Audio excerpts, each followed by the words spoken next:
All right, welcome to Rock Vegas, everybody. It's Glen Rockney. This is a winning podcast, right? So the Rock Vegas podcast is 4-3, so I'm pretty excited to be back over 500. Just kidding. The Raiders are over 500. They're 4-3 with a 16-6 win at Cleveland in the storm. Whatever the hell that. What would they say? Grapple? Whatever the hell that was. Never heard of it. From California. The hell is that? It's like this weird sleet snow thing. They did a huge breakdown on it. They won. They won in the cold weather. Derek Carr won in the cold weather. Wasn't pretty. I didn't think there was a chance for this game to be pretty. One, it's the Raiders against the Browns. I don't really need to get into the history of those two organizations, at least this millennium. But the Raiders found a way to win. They beat a 5-2 Cleveland team. They defensively, they played okay. I mean, I definitely think that the weather helped out. But this was a huge win for the Raiders. Huge win. Because if they lose this game, they're 3-4 with two division games coming up. And it kind of would have felt like one of those losses that turns the season, right? And I'm not saying this win makes them a playoff team, even though I expect them to be. But this was something that had to happen. They had to beat this team. They're better than this team, especially given Cleveland's injuries, right? With Odell, Chubb, those guys out, they are better than that team. And it didn't start out great, right? It didn't start out great. I thought the Raiders at first, right? The first couple drives, I felt like they didn't quite understand what the weather was really like. I thought they were waiting for plays to develop too long. I thought they were letting Myles Garrett get home early just by taking those, long drop backs, trying to hit Henry Ruggs deep. And I'm sorry, there just weren't deep balls thrown. You know what I mean? There was the one to Landry on Lawson a couple times, but it was tough to complete a deep pass in this game. So when the Raiders decided after a while to really get back to their roots as a short passing game, and that happened towards the end of the second quarter and into the third quarter as well. I really thought that the Raiders offense looked kind of like it should, right? Complete the short passes, let the guys run after the catch, get the first downs, be great on third down, and run the football. Raiders had 200 yards rushing today, over 200 yards rushing. Josh Jacobs is back. He's back. I thought this would be a game he'd get right in. I thought this was going to be a good get-right game for him. And he was great. So was Devontae Booker. Before I get to Jacobs, shout out Devontae Booker. Devontae Booker kind of seems like that guy. It's almost like in the NBA when the starters are struggling, then the bench unit comes in, and the bench unit starts lighting it up. Maybe the backup point guard, Sean Livingston for the Warriors, would be someone for me that it reminds me of. Like comes in, gets a couple buckets, gets the team amped up, and then the starters go, "Why can't we do that?" Right? I thought Chris Spielman was fantastic when he said, Josh Jacobs looks like when he came back in, it looked like he was mad about Devontae Booker getting his carries. And look, I think Josh Jacobs was hurt. He said that he was not really hurt. Besides, after that hip injury, he said he felt fine, but he wasn't running that way. And I will say, Rodney Hudson and Gabe Jackson specifically weren't having their best run blocking games these last couple games. So it's a team effort there. But today I thought they were fantastic, Rodney Hudson and Gabe Jackson in the run game. And I thought Josh Jacobs really was agile. He was cutting in ways we hadn't really seen this year yet. Maybe in the Carolina game, but he was cutting. He was taking guys for rides, right? Guys were jumping on his back. He'd go for another 5-6 yards. It was awesome. It was awesome. So when the Raiders got back to that short passing game, right? Just converting on third down. They've been fantastic on third down this year. And they were good in the red zone. They had one failed drive, a couple, right, that didn't result in touchdowns. But I thought they were good given the circumstances, right? Definitely better than Cleveland, better than their opponent. Thought Carr was really good with his legs. I thought he definitely was able to break the pocket when coverage was holding up and wanted to extend the play a little bit, just get a few yards. I thought that was great too. So yeah, I don't know. I this was a great win. This is what I needed to see, and I thought it was interesting because I just it feels like a different win, doesn't it? Like it feels like one of those wins where you're like, I'm not used to the Raiders winning a 16-6 game. I tweeted at Josh Dubow. Like, I was like, hey, when's the last time the Raiders won this, like, low scoring of a game? And he was talking about the Khalil Mack 5-sack game. I don't want to bring that guy's name up again. I know it's a soft spot, especially lately. But that was a long time ago. One of my favorite games ever, by the way. It was just so awesome. Just him just, like, pouncing. It looked like Planet Earth when he was pouncing on Brock Osweiler that game. Like, it was nuts. Like, slow motion. It was so cool. But today I thought the Raiders played a really solid game. They didn't turn the ball over. They won the turnover battle, forced a turnover. Nick Kwiatkowski, early in the game, Browns had a drive going. And he got the tight end to cough up a fumble. That was another game changer. And you know, the coverage was pretty good. I thought they were picking on Nevin Lawson a little bit, but I thought the coverage held up. Littleton got lucky when David Njoku kind of dropped the ball and it was a big third down. And Littleton's still giving up pretty big, yards and separation. It's not great. But Nick Kwiatkowski's been good. The defensive line didn't get a lot of pressure, but I thought they stayed disciplined and did a good job keeping Baker inside the pocket. So that was nice to see. Jonathan Abram made a couple really big plays, especially in the run game and in the pass game. I thought he was really, really, really good in that. And, it was nice. It was just nice to see the Raiders took control in the second half. Getting back to what I was saying earlier, I thought John Gruden early in the game, it was like, man, what's going on, dude? Like, it's storming out there. Legit storm. And you're trying to get these deep shots to Ruggs. I saw a million different comments. Carr missed Ruggs. Sure, right? But I'm not calling those – I'm not taking a lot of those shots if the ball's going to travel like that. I don't think he missed them that bad. I'm sorry. I don't think Derek Carr is that bad, that inaccurate of a quarterback. He's a very accurate quarterback, and I don't think he's going to miss Ruggs by that much, right? But once the Raiders got back to their identity, and I was talking about it on the last episode if you're listening, one of the things I saw was them getting back to that short pass game, running the ball, controlling the clock. Cleveland didn't touch the ball nearly as much as the Raiders. Raiders dominated time of possession. Now, time of possession only means something if you don't allow the other team to score fast, right? Like, you could win the time of possession against an explosive offense, but the explosive offense scores in 2 minutes, each drive. And you're kicking field goals on your long drives, right? Time of possession only matters if you're stopping the other team from scoring, which they did. Browns didn't have a touchdown. Got one called back. It was close, right? But hey, it's fine. The Raiders got one called back. I'll get to the one the Raiders got called back in a second. But all in all, like, look, the Raiders went against maybe the best edge rusher, pure pass rusher in the NFL, might be Myles Garrett. They did a nice job. Garrett got home early. I remember I thought it was going to be a sack fumble. I saw it. I was like, oh, no, almost in slow motion. He got around Colton Miller, which, hey, that's going to happen, right? That's going to happen. Carr stepped up a little bit, almost threw a pick. That was the weirdest part of the game where Carr was like, whew, you just breathe a sigh of relief, like, all right, get off the field. I think that was when Carlson missed the field goal after it. We were kind of just like, all right, whatever. 0-0 game still. Colton Miller shut down Myles Garrett for the rest of the game. Garrett was injured, so that is what it is. And the Raiders got back to the short passing game, which can negate these great pass rushers. Garrett didn't have a chance to get home, right? And if he did, Derek Carr was breaking the pocket. So early in the game, I'm shouting at Gruden. I'm like, I saw it on Twitter. I put it on Twitter. I'm going, hey, get number 4 outside. The bootleg is there. The Browns are crashing on the run game every single time. Get him outside. Get him on the run. He's making plays on the run. And later in the second quarter, third quarter, even the fourth quarter, I saw them get back to where I want them to be. Where I want them to be as an offense. Look, next week when you're playing at LA, take that shot to Ruggs if it's there. Work down the field. I'm fine with it. But you know what?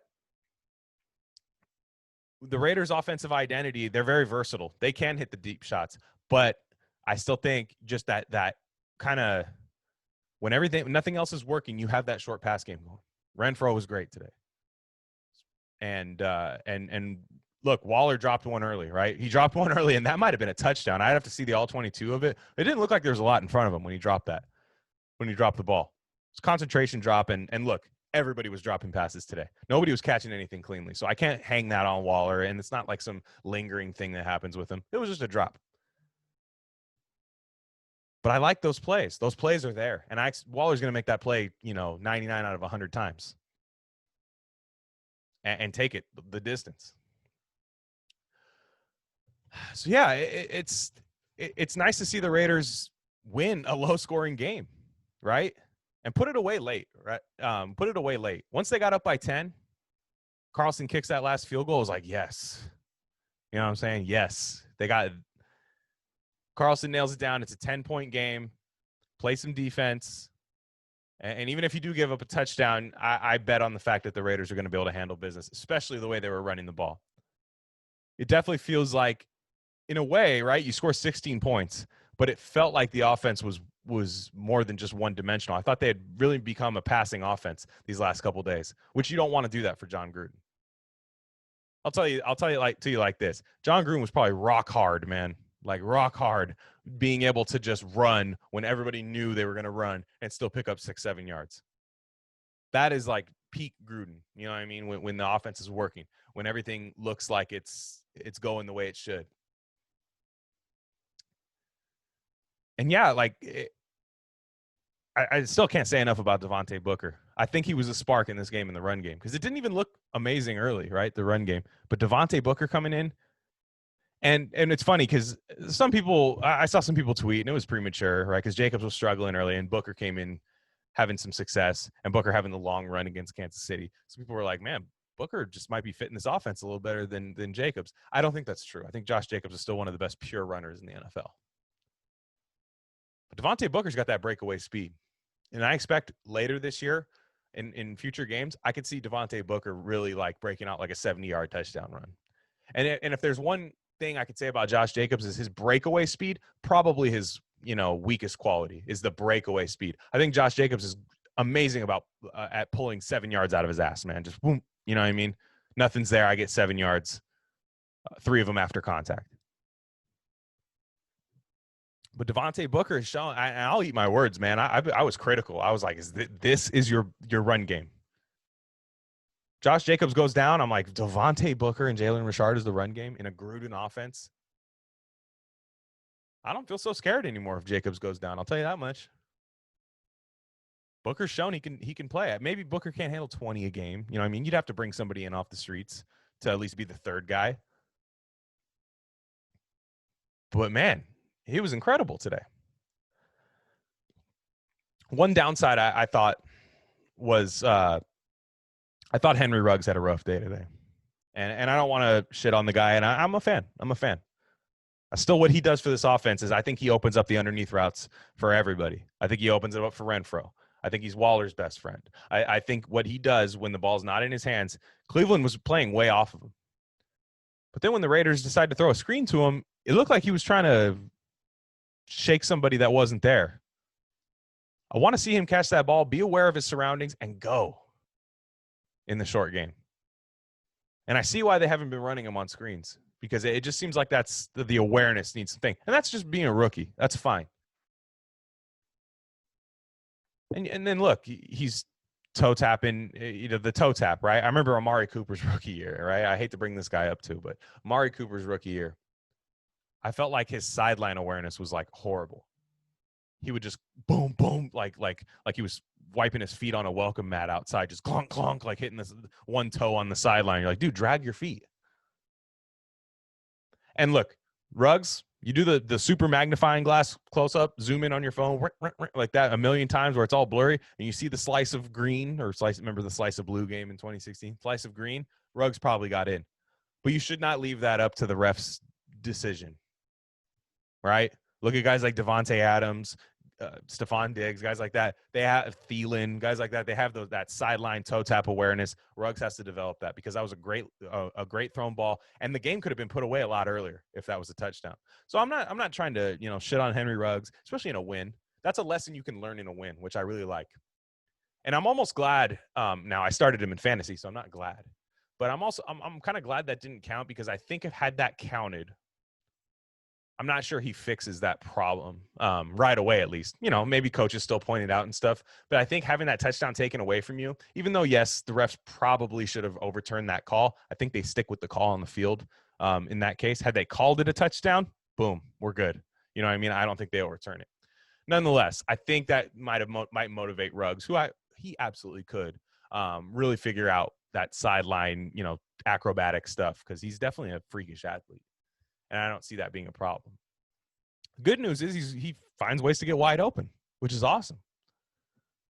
That's just one criticism that I have. Now let's talk about John Gruden.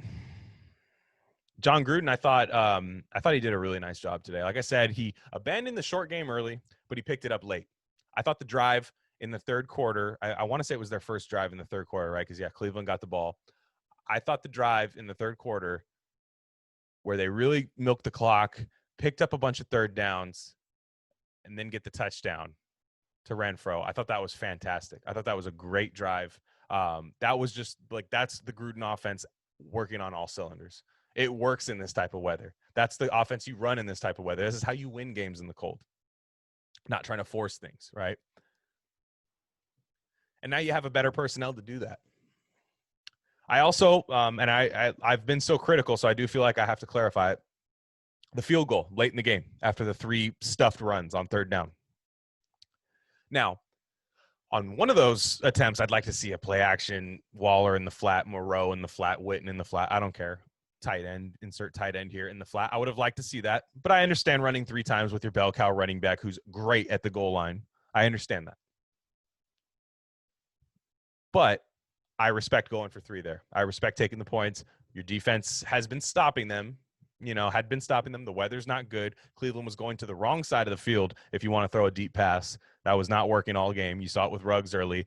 And I thought that Gruden did a good job taking the 3 there, being up 10. I'm always down to make it a 2-score game, right? Against Tampa when it was 24-20, I'm like, or I'm sorry, 17, like, go for the tie, right?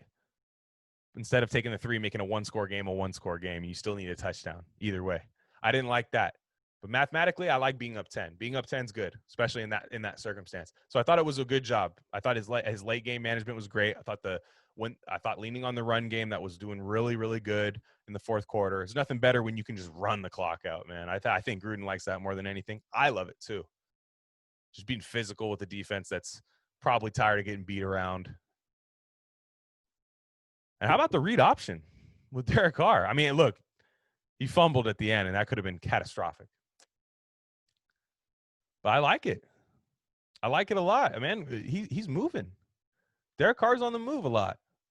That's what he was doing in 2016, extending the plays. I think he's doing it more right now, and I think he's playing better than he was in 2016. I just think he doesn't have to play as much hero ball right now. I think he had to do a lot more in that 2016 year. So it's a good time to segue. Derek Carr's performance today. 16 points, right? You're like, oof, man, Raiders only scored 16. The Raiders have never held a team to less than 10 points since Derek Carr's been the quarterback here. And I know that's an unrealistic expectation from the defense, but you'd figured it happened one time in 7 years. So this is like foreign territory, man. This is foreign territory for him. But I thought he did a really nice job today. He should have had a couple touchdowns. He only had 1, but he should have had a couple. The Ruggs one, and I'd even argue that he could have had one on the one they settled for the field goal late after running Jacobs 3 times. I thought the passing one was there, or even a rushing one with Carr. And I thought that there was a lot there. You know, I mean, that he could have had that was out of his control. I thought he could have had 2 or 3 touchdowns in this game. And it wasn't for anything he did. Now, look, there was one huge miss at the huge as far as at the time they needed it, but Foster Moreau was wide open. Derek Carr just flat out missed him. Almost threw a pick, which might have been a pick 6 to Ronnie Harrison. So he had a couple tough throws, but this was a tough game. He outplayed Baker Mayfield. He played better than the Browns defense. And I think it's time to, give him the benefit of the doubt, right? I'm there. Give him the benefit of the doubt. He might fold later. He might fold later in the season. I'm not saying that's out of the question. But give him the benefit of the doubt now, because I think he's playing really well. I think there's a lot of teams that are watching, not teams, but fan bases of other teams that are watching Derek Carr and the Raiders going like, hey, man, like, It's pretty good. You know, I mean, this is pretty good. So I thought Derek did a really nice job. There was a play, and must have been in the third quarter, or either that or late in the second, where he steps up in the pocket, kind of throws off his back foot on the run a little bit, or throws off his front foot. Sorry, on the run, hits Witten right over the middle. It was all like there were a lot of guys in the middle. Throws it over Foster Moreau to Witten. He made some big time throws in this game. The throw to Renfro for the touchdown. I thought that throw was a lot better than fans could really anticipate, right? That throw had to be right there. You had the linebacker coming over trying to make a play. You throw it underneath. Renfro's great, even though he almost, you know, that play had to be reviewed and it was controversial. But that's a great play to Renfro in the red zone for his only touchdown of the game. I thought he was good, and I thought he's played well all year. I thought the Bills game and the Pats game might have been some lulls for him, but even then, I didn't think he was terrible. He hasn't had that stinker yet, you know, and maybe that's coming, but I don't think so. Not in these next couple games. So you know what? It's okay, man. You don't have to win the Derek Carr argument. Just be happy he's playing well. You don't have to go back and forth with the guy who remembers what you said 5 years ago. You said he wasn't good 5 years ago, so you said he wasn't. And it's like, no, that's fine. I said he sucked last year. He's playing well. He's playing well, and the Raiders are winning. They're 4-3. They're a winning football team after 7 games, 8 weeks. I'm going to have Marcus Johnson on this week from Tape Don't Lie. And he was the one that really flipped me on Derek Carr, where I kind of was like, you know, he used empirical evidence. He's like, look, dude, like this guy, he's not elite, but you can win with him. And if you can't win with him, that says more about your franchise than it does him. You know, like I said, you get to the playoffs, then you see what happens, right? But he hasn't played a playoff game in his career. So for right now, I'm fine with 4 back there, man. I'm fine with 4. Some of you guys were touting Marcus Mariota. He's inactive, a healthy scratch today. It's okay, man. Take the L on that. Be happy you took the L.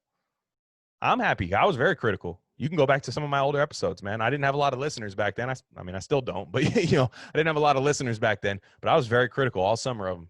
Very skeptical of how he was going to be. But I thought he played really well today, given the conditions. And let's not pretend like I was seeing it. I was seeing it all day. Oh man, he's going to choke in the cold today. He's going to choke. He played well. He played well. We all know what he looks like in the cold. You know what I mean? In the other games, it wasn't like this. Even though it was only 16 points, they did well. So yeah, I'm really happy with the way this Raider team is right now. I'm fine with 4-3. Even last week, man. Like I said, that was a bad loss last week, but you're 3-3 after a tough 6-game stretch. You had some weird injuries, right? And I'm going to get to the weirdest one out of all. You had some weird injuries.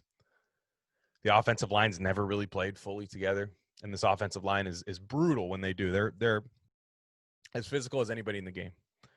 Maybe not the fastest offensive line in the world, but they are the strongest offensive line in the league when they're healthy. When Richie Incognito gets back, I expect this offensive line to dominate. He's the key to the run game. I think they're working around his absence right now.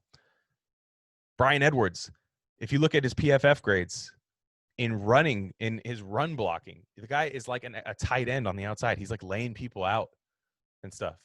So this run game, I expect to come back.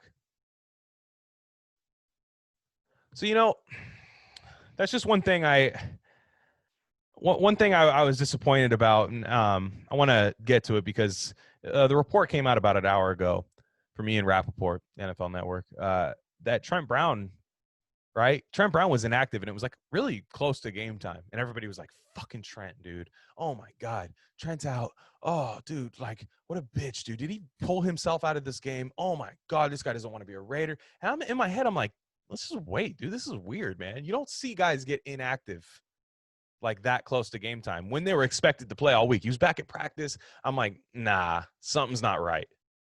Now I'm thinking maybe it was lingering COVID symptoms. You never know, right? But even then, I was like, those should have came up during practice. So it comes out from Ian Rappaport that Trent Brown got an IV, right? It was like some air got in.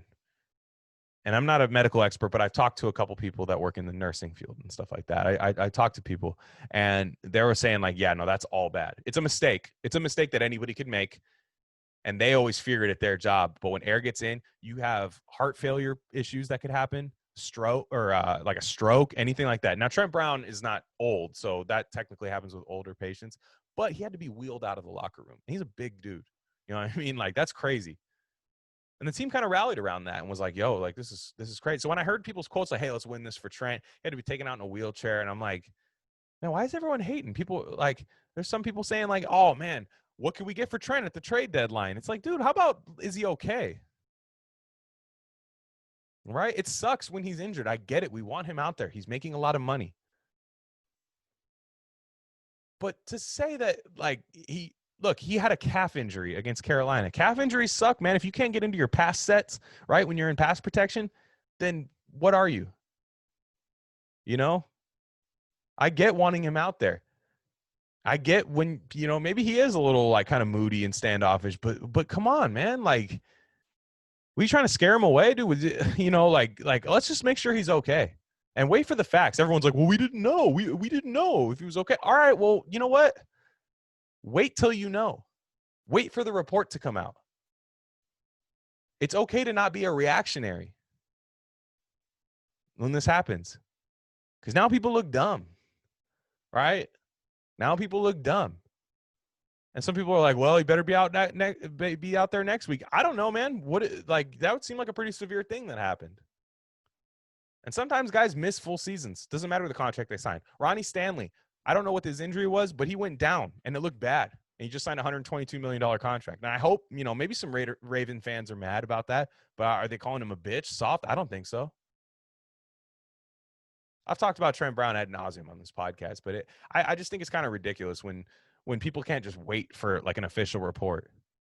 Okay, NFL Network has been first on a lot of the Raider reports, if you noticed, amongst all the beat writers. They've been first. I think a lot of that comes from Mike Mayock coming from NFL Network, trusting guys like Ian Rappaport, John Gruden coming from ESPN, trusting some ESPN reporters. That's where I think that comes from. So don't blame the athletic beat reporters for that coming out. Just wait for the facts to come out. The Raiders won the game. I saw like doomsday scenarios when Trent Brown was inactive. It's like, look, man, they've won without him at times. They found a way. I got to give a shout out to Brandon Parker. Look, he didn't play like a, like a corpse out there. You know what I mean? He did it. He did what he had to do. Look, I think the short passing game might have come back because Brandon Parker was out there. You had to get rid of the ball a little quicker. But you know what? He came in and he did a nice job. I'm still not a huge Brandon Parker fan. I don't know if I ever will be, but hey, that's a good one. Put that in the good pile of Brandon Parker things. I think that's the first thing I've added to the good Brandon Parker pile. But nonetheless, man, the Trent Brown thing, I just can't wait till he's out there because I'm tired of it. I've been tired of it. I make jokes like, yeah, I'm part of Trent Brown's clutch sports team where I get a check like Kendrick Perkins to go say good things about him. Like, no, I don't. It's like he's a top 3 right tackle in the game, in my opinion. And to say that the Raiders should try to trade him or things like that, he had a calf injury. He got COVID. And look, I understand people are mad he took the contact tracer off, but that's over now. And he had this. It's really bad luck, dude. I can't blame that. Everybody was laughing, making jokes about the Charger trainer who punctured the guy's lung. Do we not have jokes for this now? No, we don't? Okay, cool. How about we just realize that, one, maybe somebody made a mistake. None of us are in the medical field. Maybe some of us are, but none of us are in the medical field. And just relax, man. You do not have to have an instant reaction to everything. So, anywho, let's get back to the positive stuff. The Raiders won 16-6 at Cleveland. I loved it. I love it, a good low-scoring game. Raiders winning a low-scoring game. This could have been like the Jacksonville game, right, last year, or the Denver game last year, where you outplay the team all game, and then they have one last drive that kills you. They didn't do that. They beat a 5-2 team. Look, Cleveland's 5-2. They probably are more of a 500 team given their injuries, but they beat them. It's a road win in the rain. So they did a nice job. They did a nice job today. I'm looking forward to these next 2 division matchups. Chargers, Broncos. Should have seen the way that game ended today. That was nuts. I waited to do this podcast so I could watch the end of that game. Chargers lost in Charger fashion. I won't make jokes yet because the Raiders play him next week, and Justin Herbert's looks like he's going to be a problem. He looks like he's going to be a problem. Looks like he's got. I might have to apologize for now. Last time I had Marcus Johnson on here, I called him Jake Locker 2.0. He doesn't look like that. He looks like he can play some ball. But man, you win both of those division games, move to 6-3. You're in the driver's seat. 3-0 in the division. A lot of winnable games coming up. A lot of indoor games coming up. Not really going to have that many more cold weather games.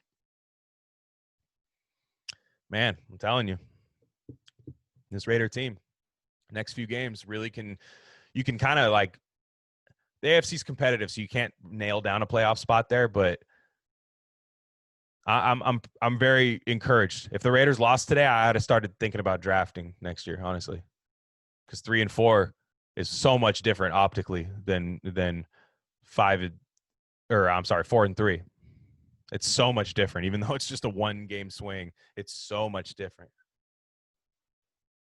So yeah, let's enjoy this win. I'm going to have Marcus Johnson on later in the week. We're going to do kind of like a mid-season check-in, talk about who's disappointed, who hasn't, you know what I mean? What changes can be made schematically or just with the players they have. One thing I will say right now is I would love to see the Raiders find a way to at least add some kind of pass rush, because the pass rush still wasn't there today. And I'd like to see the Raiders kind of go after, even if it's an aging rusher, somebody you bring on third downs. We don't know about David Irving. David Irving's still out of shape. Like I said, that might have been an issue when they signed him. I said, hey, maybe he's not in shape right now. I can't imagine that a guy who, if I smoke too much weed, I'm out of shape, because all the eating I do, you know what I mean? I could gain a couple pounds in a couple weeks. You know what I'm saying? So David Irving took a couple years off of that to start a weed magazine. So, it's not going to happen overnight. But if he's able to come in and add just a little bit to the pass rush, because this defensive line's done a decent job against the run these last couple of days, even against Kareem Hunt today. Kareem Hunt had a couple of nice runs, but I thought they did a pretty nice job otherwise. So maybe go out there and get a pass rusher, trade for a safety, go all in. I want the Raiders to go all in. Why not? It's year 3 under Gruden. You've shown you have some good building blocks. Go get those little fillers, right? It's when you put a bunch of bricks and you want to put the, the stuff, the mortar, right? And the stuff in between. You want that sealant, fill in the cracks, get somebody that's going to add a spark to this pass rush. I don't know who it is. I can't tell you I know who it is. I was looking on the last episode of guys they could go after who are having good seasons this year. It's not a lot. There's names, but not guys that are having good seasons. But I want to see them make a move. It maybe strengthen the secondary, just something to show the fans that you're all in, something to show the team that you're all in. Let's go on a roll. I want the Raiders to go on a roll here. So as always, you could follow me on Twitter. I'm at Glen Rockney. This is the Rock Vegas podcast. I have another podcast called the Rare Candy Podcast. It's election week. We're doing 2 episodes there. Follow that podcast at Rare Candy Pod 1. And you can subscribe to our YouTube channel. It's the Rare Candy YouTube channel. I post the link everywhere. But follow the Twitter account, Rare Candy Pod 1, to get that access to all the links there. And I appreciate everybody listening. I appreciate all the mailbag questions I got last week. And Raider Nation, let's enjoy this win. Celebrate it, right? Don't do it like I got to call out my guy, Fattest Malin. Don't chug a White Claw, man. Come on, dude. The wedding is over, bro. You don't need to be skinny no more, man. Chug some beers, bro. Chug some beers. I'm just fucking with you, man. I had to laugh at that video, man. I'm anti-White Claw. What can I say? But nonetheless, that's it for me this week. Hope everybody has a safe week, and get ready for the Chargers next week. I'll have Marcus Johnson on later this week, and have a good one.